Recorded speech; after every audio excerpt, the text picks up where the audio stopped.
Good evening, everybody. My name is Chris Odongo. I am a director here at Wild International. We are passionate about supporting entrepreneurs and helping them to win in business. I am a strategy expert. I have been helping entrepreneurs develop strategies for their business for the last 20 years. I'm very excited about the conversation that we are going to be having this afternoon about brands and how to be able to support your brand within a pandemic. Very interesting research insights that I might also be able to share with you later on. For those who are joining us on Facebook, you can be able to invite your friends to be able to be part and parcel of this conversation and to listen to what we are saying here today. Thank you very much, Susan, and the advertising practitioners for inviting us to be here today. We are always looking for opportunities where we can be able to engage with SMEs, with entrepreneurs, to engage with business owners, and this is one such opportunity, and I am very, very excited to be here. Back to you, Susan. Okay, thank you, Chris. I understand Frida is having a problem with her connection, so she's not here yet. So what we will do is, I think we'll just start. We'll start off with the questions, and then as soon as she's here, she will do her introduction. Okay, so, all right, so let's get started. So let me just give a bit of context first over here. There's a report that was done by KNBS in 2016, which tells us that there are 7.4 million SMEs in Kenya, with 79% of them being formal, while 21% of them are, informal, and 21% of them are formal. SMEs constitute 98% of businesses in Kenya. They contribute 33% to the GDP and employ over 30% of the population. However, they have a mortality rate of 75% within the first 3 years of inception. It is also said that companies and businesses that invest in brand building activities are likely to be stronger and are also more likely to be resilient during difficult times than those that don't. However, given that SMEs have their own unique set of problems, and especially during unique times, difficult times like this, where for them their priority is reduced cash flows and therefore inability even to pay staff or pay their rent. Is it really fair to expect SMEs to consider this almost far-fetched concept in terms of, taking it as a business tool that can enable them sustain and also grow? So I think I'd just like to start with Ibrahim, who comes from, he's more on the corporate side, but has a very strong understanding of brands and the power of brands. And maybe what I'd like you to do first is just to tell us, when we talk about brand building, exactly what does that mean in just a very layman term, yeah? And do you believe that the principles of brand building of, say, a multinational like Coca-Cola, who we are always given as an example of a great company, great strength, wonderful in building its brand, that those same principles would be applicable to an SME? So those are two questions in one. Ibrahim? Okay, thank you, Susan, for the questions. And I think that's a fair question that you've raised. But just building onto your points in terms of attaining growth, it's not easy for brands to attain growth. From the brands that you've tracked in Kantar, and this is a multiple of brands cutting across different categories in different sizes in terms of stages of growth, that only 6% of brands are able to attain significant growth. Yeah, so it's very few group of brands that are able to grow, not just in Kenya, but also in other markets. So the challenge is much harder, especially for smaller brands in the SME space, because of what we call the law of double jeopardy. And what this law states is that consumers are more likely to go for bigger brands. And the reality is that these brands are well known. So consumers will try to reduce the risk as much as possible to explore new brands. So they'll go for brands that they know. Again, these big brands also have bigger pockets in terms of marketing. They have better distribution or wider distribution. And they're also able to negotiate for their trade terms in a much better position that, than small brands. And because of that, then, it means that, people will continue using the bigger brands. So what is brand building, as you had asked? So brand building is about building perceptions, yeah, and these perceptions will help your brand become easier to choose. You're basically trying to build perceptions that will predispose people to choose your brand over competition. And one thing I want to mention about these perceptions, or two things I want to mention about these perceptions, is that these perceptions have to be enduring and coherent. Enduring in the sense that it's not just a one-off perception, but it's something that can be consistently be seen as your point of differentiation in the long haul. And also it has to be coherent. Across all your touch points, people have to see actually that you're actually building towards that perception. And the end result of all of this is that you are able to recruit more customers. So you have a bigger pool of customers because you're predisposed to certain perceptions, or customers are willing to pay for your brand. Okay, so two directions in terms of how you can increase your value as a brand.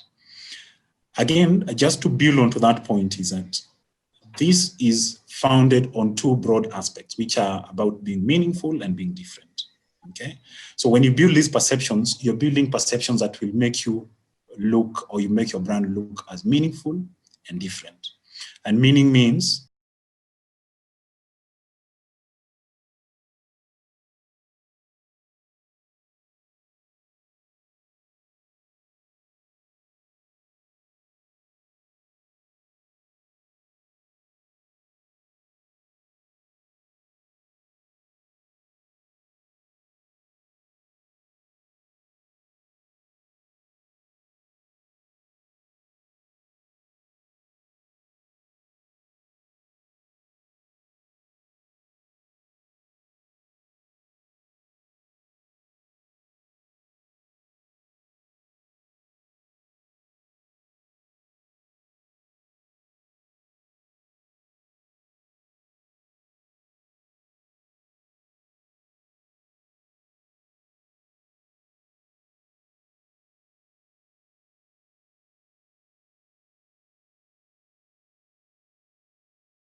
they need to relook at their business strategies.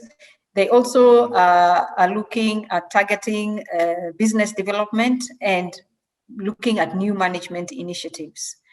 Now, my question is, as Wild, from where you sit, because you are the one who's enabling these organizations to go through this season, at least survive through this season and be able to thrive later.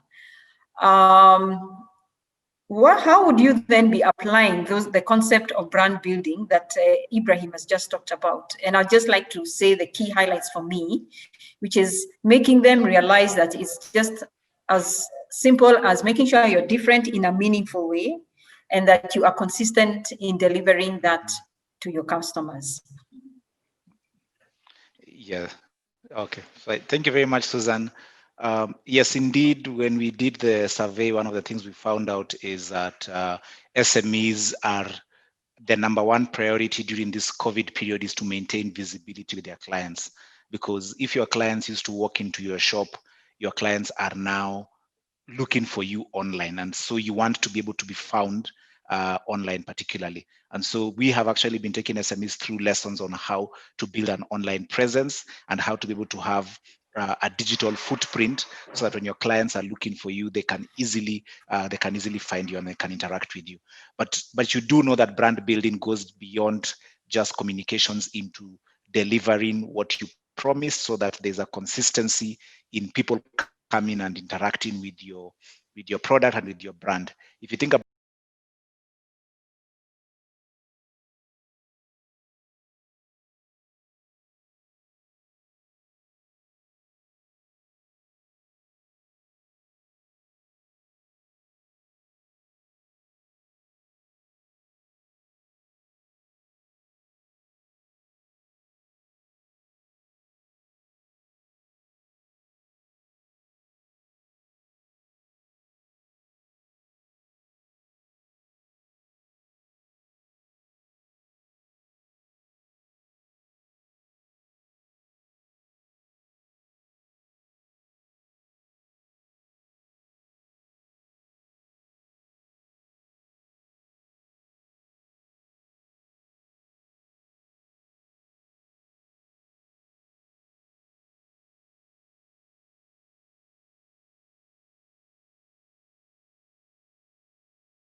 Would they B, get an AA truck and go with the car back to Nairobi? C, would they get into another car and go to Mombasa? Or would they D, just sit there with the car and cry? Just choose which your answer would be between A, B, C, or D, right? Because of time, I don't know if a few of the answers have already come in. Susan, you had mentioned sometimes there's a delay. Let me just look at the chat. No. Yeah, there's one. They're coming in. I can see Christina said B. She said B. She would go D. back with her car. Christina would cry. All right. So if the comments are there, just check on the chat. Oh, I check on the chat. 1 second. I may look at the chat. But you want me to read them for you? Yeah. Okay. Yeah. Go to Mombasa. All right. I've seen a few. So if you're like me, majority of you would have said I would probably have got into another car. You sort out your car in terms of it's safe, but then you don't cancel your trip to Mombasa. Because the constant there is your desire to go enjoy time with your family and your friends. Your variable is how you get there, evidently in this case, right? Now, I want to put it to you that this is exactly what your product is to your customer, a means to an end. So I want to invite you to be loyal to the end, not the means. Too many times in business, we get so high on our own supply that we forget to focus on what it's a means to an end to. And I want to use another example. And, I just really want the entrepreneurs on this call to really get this point, that before COVID, if you all understand this equation of algebra, before COVID, your variables were your customers and the constants were your products. So you'd sell the same products to different customers. Then COVID came and told you, alas, your product may or may not be relevant. So post or during COVID and post-COVID even now, what is variable is your customers, but what is constant is, what's variable, is your product, but what is constant is you and your relationships. So you still have the relationship with your customer, but what you sell to them may not be what they need right now. And I want to give an example of a friend of mine who was into stationery. And what she realized is, of course, orders of stationery went down, especially after people started working from home. And I asked her the same question: what are you a means to an end to? What is your stationery a means to an end to? And she said, communication, people talking to each other, whether they do it through Foldscapes or whatever. So I said, okay, so you're competing with email and even Zoom. So that's when the light came on and she realized, actually, what my customer is still doing is communicating. They just happen to be doing it through a different method. So she then got really smart with how to use Zoom, got some conference packages, and then decided to start asking her relationships, which was still constant, to engage with her as a supplier for e-conferences and seminars such as the one we're going through, right? So things aren't what they are what we think they are. And your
meet, people want to talk, and therefore how can we be the ones facilitating those conversations even today, you know? And like Martin has put it very, very clearly, you need to look at the resources you have and ask yourself, who can employ my resources to be able to help them achieve a particular objective? I like that example for the Tanzanian school, Martin. I'm going to be using it in the training next week. So unaweza tuma invoice. Very, very nice example. Back to you, Susan. Okay. Okay, you can hear me, yeah? All right. Yes. Yeah, I think that's a yes. great example. I mean, even what we are doing as ISA, you know, if you think about it, when the pandemic hit, you know, we are in training and we offer face-to-face training. People come to class, you know, they sit and we offer training that way. And now all of a sudden there's a government directive that you cannot have face-to-face training. So other than obviously going online, that's the default. That's a quick thing we needed to do. There was a declined demand for training because, you know, people are losing their jobs and, you know, it's probably, we are still in panic mode and people are thinking survival. So for us, we quickly just went into webinars and we created the Adapt and Thrive series of webinars and put, you know, just put together talks, tried to get people around the industry who can give a valuable point of view of what people need to be doing during this time. And what that has done is just from a brand perspective, you know, we have been out there, so there's the visibility, but there's also that connection with our existing audiences and even potential audiences. And even an initiative like this one we are doing with the AP.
Simply, it's just about making yourself different and meaningful and being able to offer that consistently to the market.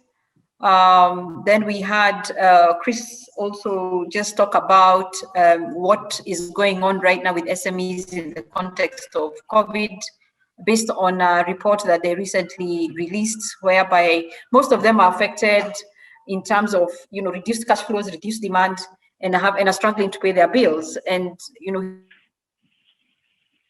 he talked about sometimes not just about sales, but it's also taking this opportunity to build relationships and connections with your clients and give examples of how you could just engage with them differently. So for example, if you sell cakes, you can get onto social media and teach them how to make cakes. If you you know, do what and recipes that you have, you know, you're also able to share that with your audience. So it's not, you're not it's not because of the situation right now. Yes, maybe it's there's decline to demand, but at least you're maintaining that connection with your customer. Okay. And then Martin has really challenged us to think about the end. What is it? What's the end? What's that end game for the client in terms of what they want to achieve? And so therefore, as the business owner, what is it that can change? So the means to the end is a variable.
All right. So can I have a heads up that I can be heard? Can I be heard clearly? Yes, we can hear you. Maybe just keep your volume up to compensate for the muffled mic. I've put my volume on maximum. Is that better? Yeah, at least I can hear what you're saying now. So maybe you could just go on. Okay, so just 1 minute. Maybe I need to put the volume on my laptop. Okay, my laptop is also up. So I was saying that as business owners, the key thing we need to understand is that people buy from us because we are solving their problem, because we have a value proposition. So whether there's a pandemic or no pandemic, it's important for any business owner to identify the problem they are solving and who needs that solution and is willing to pay. Because I noticed right now the hardest hit sector was the hospitality, the travel and tours. So all tours and travel that have been in existence, they have clients with them, all right? So those clients may not be buying tickets now because that problem is not relevant right now, but those clients have other needs. So we were recommending to our clients to do surveys with their existing clients to find out what are their needs, and we're able to create different forms of partnership and different forms of solutions so that they can continue getting money. They may not get the money they were getting before the pandemic. Some are getting more because the solutions that they have discovered are more than what a ticket sale is. So now, to go back to what we can do during to continue to thrive irrelevant of the crisis, we need to understand what we call the buyer's journey. In every market, pandemic, no pandemic, small business, large business, people are people, all right? People, as people are shopping around, they're the future buyers, they're the soon to buy buyers, and every time you put your poster out there as a small and growing business owner, 1% or less of the people are going to buy immediately. The problem is that, I don't want to call it a problem, situation on ground, is that small and growing business owners like to do direct selling. Whereas in advertising, there's three kinds of advertising. There's the advertising to create brand awareness. That's why you see Coca-Cola always having big billboards, even though we know to buy Coke. And I'm not saying we should get big billboards. I'm just using that as an example. Then we have direct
my internet fluctuated. I've lost them. I could read out for you. Yeah, I can see. Okay, go ahead. Okay, but yes, Martin typed the answer. Okay, for some of them. Martin typed the answer. All right. Okay. Yes. So there was a question in your view. So are we okay on that? How far off would you say brands in Africa are from what Amazon describes as customer ecstasy? That was a question for Martin. Yeah, I think in fact, yeah, I've answered. And if there were others I didn't get, there was no way I could type the answer, but I think I'll do it. But a lot of them are essentially around the same place. One is even a proposal of a brand practice, but they're all essentially saying the same thing.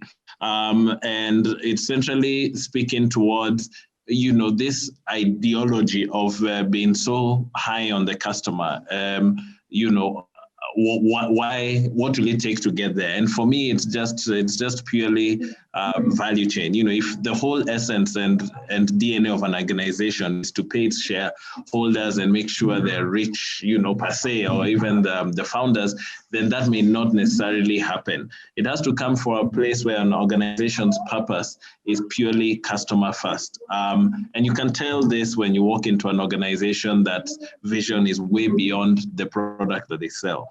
So once people start understanding the value of a brand as opposed to the margin of a product, I think that's when all these other things will change. Then all the other conversations or questions have revolved about ways to do that. But for me, the biggest influence is the ability to get there in the first place.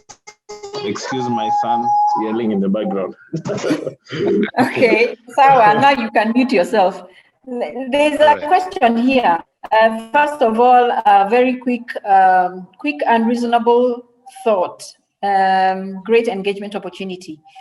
So I think this would be good for Frida and Chris. Have you explored an opportunity where SMEs can centrally source branding best practice and case studies on how to win in the Kenyan marketplace with automated toolkits on business management services like audit, cash flow management, et al., at a nominal fee, and maybe even an app that enables one to be able to do this? I hope you understood the question. I think Chris and Frida, you could give a quick answer to this, because both of you are involved with enabling SMEs in the different capacities that you hold. Okay. Frida can go first. Okay. You're such a gentleman. Ladies first. He's being a gentleman. Like, I don't know about ladies first. All right. I'm going to share. Maybe I'm dodging a hard question. Whichever one you did, I will take it that you are a gentleman, and I'm grateful, Chris. Chris is my coach. So when I talk about 2017 being our pandemic, he knows that pandemic is too big at kitambo. But to answer the question, I'll answer it from a branding perspective, a marketing perspective, because that is something dear to me. And right now, during the pandemic, one of the things that we're doing is giving business owners free marketing, we call it a free increase your brand visibility audit, so that we really help you to think through in those three areas. Are you advertising in the right spaces? Are you doing direct sales only? And number three, are you developing relationships? Because you do need to be developing relationships with partners. One of the reasons that we're so hit as a small and growing business community is because we sell direct sale and we don't have partnerships, at least from what we noticed with the people that we are serving. So when we do this assessment for you, we help you to understand what is your brand, where should it be promoted, and it is free only until Christmas, so you can take advantage of that. And then we also have an automated for your bookkeeping, your marketing. We have automated processes. There's a partner we use. We use Zoho. Zoho is a public thing out there, but we do use Zoho, and we onboard clients onto Zoho, and Zoho can take care of your staff. Zoho can take care of your finances. It can take care of your social media marketing, so that you're not doing everything yourself. We understand that we have limited resources as a small and growing business owners. So we always look for solutions to help small and growing business owners. Number one, the founder to stay on the driver's seat, because I always say you did not become become a founder to become an accountant. Let the accountant do their job, all right? Just like the CEO does his job and they have a finance director, you also should have a finance director, and I can show you how without spending too much money. So answer to the nominal fee and one, you can get this free assessment. There are lots of free assessments on our website, SMEfoundersassociation.com. Susan, I hope I answered your question. Yeah, I believe you have answered that question very well. And I think you've put your slide there, which is very clever of you. I hope people are taking on those contacts. Okay, and Chris? So what I wanted to say is that the online tools that are available are such as the one that has been presented by foundersassociation.com. And I have to say that Frida began the journey of developing these online tools in 2017 and has been developing them.